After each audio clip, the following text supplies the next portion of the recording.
आज हम एक ब्यूटीफुल सा आई मेकअप क्रिएट करने वाली है ट्रीना डी लैंड। हमने येलो कलर इससे करा है और पिंक कलर इससे करा है, तो दोबारा जब मुझे येलो कलर का काम होगा तो इससे करूंगी और पिंक कलर का काम होगा तो इससे करूंगी। आप ऐसा नहीं कर सकते कि इससे पहले येलो कर दिया, फिर इसी से पिंक उठा लिया, फिर इसी से ग्रीन उठा लिया, फिर इसी से ब्लू उठा लिया। तो आपको ब्रशेस इंटरचेंज नहीं करना है। और दूसरी चीज है कि जितने भी ब्रशेस है ये आई मेकअप के हैं। ये स्मॉल ब्लेंडिंग के लिए जब आपको क्रीज बनानी होती है, ये जब आपको कलर डिपॉजिट करना होता है। This one is for blending, जब आपको आउटर कॉर्नर से इनर कॉर्नर तक अपनी ब्लेंड करना होता है कलर को। ये आपकी आईब्रोज को शेप देने के लिए है, ये एंगुलर ब्रश है, ठीक है। ये है फ्लफी ब्रश, अगर आप पूरी आईलिड पे कोई कलर करना है या व्हाइट पाउडर लगाना है या अपने बेस को लॉक करना है। Next this one is inner corner highlighting के लिए। आपको पता है ना, आपको इनर कॉर्नर्स को हाईलाइट करना पड़ता है अपने, और अपनी आईब्रो बोन को भी हाईलाइट करना होता है, तो this is one for this. इसके बाद ये है मेरा कंसीलर ब्रश। जब मैं आई बेस बनाऊंगी तो मैं इसका यूज करूंगी। And the last one is spoolie. Spoolie क्या होता है, आपकी आईब्रोज को कॉम्ब करता है। उसको ब्रश में लेना है, चाहो तो डायरेक्ट भी लगा सकते हो, बट अगर आपको प्रोफेशनल दिखना है तो आपको अच्छे से एंगल बनाना है, ठीक है।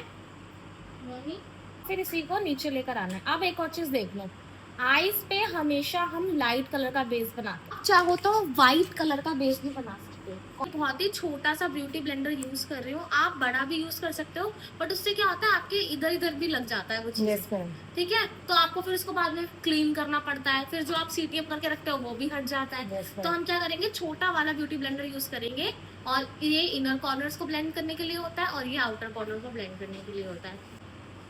मेकअप में कभी भी आपको यहाँ पर एक बॉक्स नहीं बनाना। बार क्या देखा मैंने, स्टूडेंट्स को यहाँ पर एक बॉक्स क्रिएट कर देते हैं, फिर वो कितना बुरा लगता है मेकअप के बाद। मेकअप पूरा खत्म होने के बाद भी क्या यहाँ लाइन दिख रही है एक चश्मे की और एक यहाँ लाइन दिख रही है, तो हल्का हल्का ये वाला हल्का हल्का लगा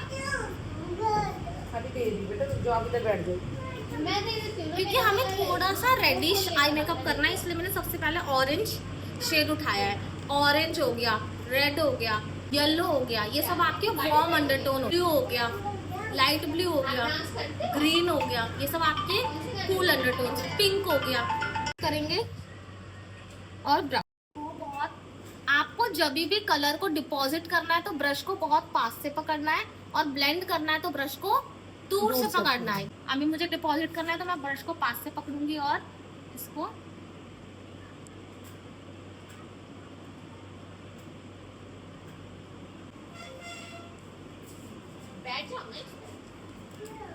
अब ब्लेंड करूंगी, फ्लफी ब्रश यूज करूंगी।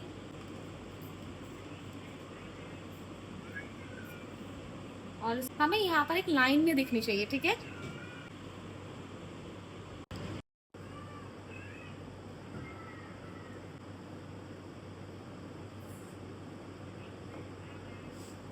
अब हम क्या,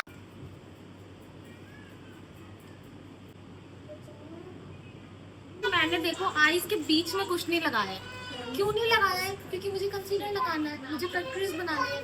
आपका कभी कभी आई मेकअप क्या हो जाता है, ग्लिटर लगाते हो, शिमर लगाते हो तो फटने लगता है। वो क्यों होता है, क्योंकि जहाँ प्रोडक्ट नहीं भी लगाना है वहां भी आप प्रोडक्ट लगा रहे हो। अब आपने कंसीलर लगा दिया, आपने पहले कलर लगा दिया आई शेडो, फिर कंसीलर लगा दिया उसके ऊपर, फिर उसको सेट कर दिया, फिर उसके बाद शिमर लगा दिया, फिर ग्लिटर लगा दिया। आप इतनी पतली आईलिड पे इतना सारा प्रोडक्ट लगाओगे तो फटेगा। अब मेरा आई मेकअप देखो, एक बार इधर दिखाओ। मैंने क्या करा है, जहां तक मुझे कलर करना था करा है, जहां मुझे ग्लिटर की प्लेसमेंट करनी थी वहां मैंने कोई कलर नहीं लगाया। गलती से थोड़ा बहुत चला गया सूख के, वो कट क्रीज से कवर हो जाएगा, लेकिन मेरी ओवरऑल लिड क्या है, क्लीन है। इससे अब मेरी लेयरिंग कम हो जाएगी। अब मैं सिर्फ कंसीलर लगाऊंगी, शिमर लगाऊंगी और ग्लिटर लगाऊंगी। एक आपको यहाँ पर गाइडलाइन लेनी है, देखो मैम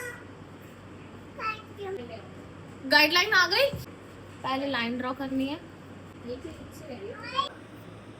क्या हो गया? इधर आ जाओ, मम्मा के पास आओ। ये लो फोन लो मम्मा का, मम्मा की गुड गर्ल हो ना, इधर आओ।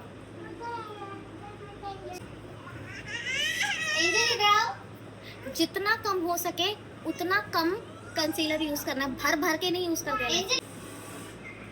तो अपनी फिंगर्स से जितना ब्लेंड हो जाए, पहले इसको तो ब्लेंड कर दो, ठीक है। उसके बाद क्या करना है, अगर आपको बहुत सुंदर सा इफेक्ट चाहिए, ट्रांजिशन, तो इसको अपनी फिंगर से अंदर की तरफ ब्लेंड करो।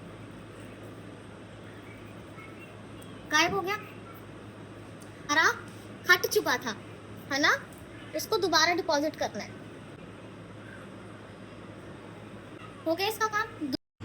अब जैसे मेरा बेस ना बहुत गीला नहीं है, देखो हाथ में नहीं आ रहा, तो क्या हो गया, बहुत गीला नहीं है मेरा बेस। गीले बेस के ऊपर ही ये पाउडर लगा दूंगी। इससे क्या होगा, आप जब अपना करोगे ना तो ये दोनों ही ट्राई करके देखना, पहले इसको सेट करके फिर कलर लगाना, और एक बार बिना सेट करे कलर लगाना। आपको दिख जाएगा कि जिस साइड आपने सेट नहीं कर रखा उस साइड तो कलर बहुत अच्छे से अप्लाई हो रहा है, और जिस साइड आपने पाउडर से लॉक कर दिया है उस साइड आपका अच्छे से कलर नहीं चढ़ रहा है, ठीक है।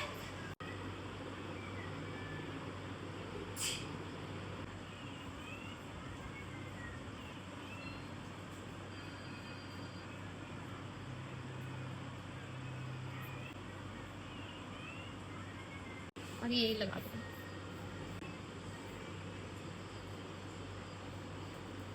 प्यारा लुक आ रहा है।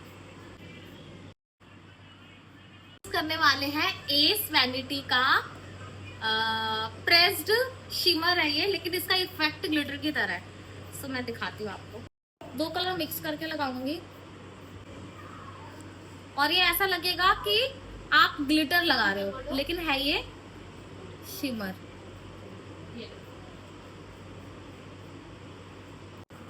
इनकी आंखें छोटी है, तो मुझे अगर इनकी आंख को बड़ा दिखाना है तो सबसे पहले मुझे क्या करना है, यहाँ पर एक एक्स्ट्रा लाइन ड्रॉ करनी है आंखों को बड़ा दिखाने के लिए, और फिर मुझे विंग बनानी है, ठीक है। फिर इसको वापस लेकर आना है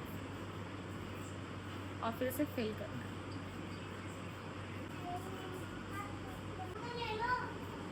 पहले नीचे की तरफ ताकि सारी डस्ट हट जाए,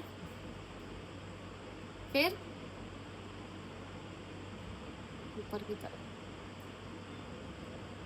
मेकअप में करते हो वो क्या करते हो कि आई मेकअप तो अलग शेप का करा है और लैशेस दूसरी शेप की लगा दी। लैशेस भी ऐसा नहीं है कि किसी भी शेप की किसी भी आई मेकअप पे लगा दो। अगर आपका विंग वाला कुछ सिस्टम है जिसमें आपने विंग निकाली है, तो उस केस में अगर आप ऐसे कर्ली लैशेस लगाओगे तो वो इतना अच्छा नहीं दिखेगा। उस टाइम पे आपको ये नॉर्मल वाली लैशेस लगानी है जो स्ट्रेट होती है। ये कर्ली वाली किस पे अच्छी लगेगी, जिसमें आपने 1 शेड आई मेकअप करके ग्लिटर लगा दिया, या आपका आई मेकअप राउंड है तो उसमें ये बहुत ज्यादा इनहेंस होकर आती है। थोड़ा सा इसकी बैंड को गोल करना है।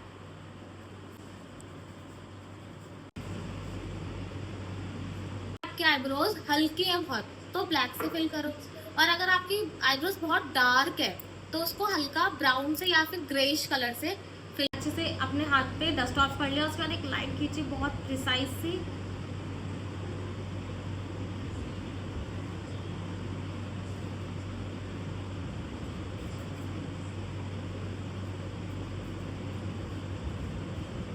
बिल्कुल ज्यादा कलर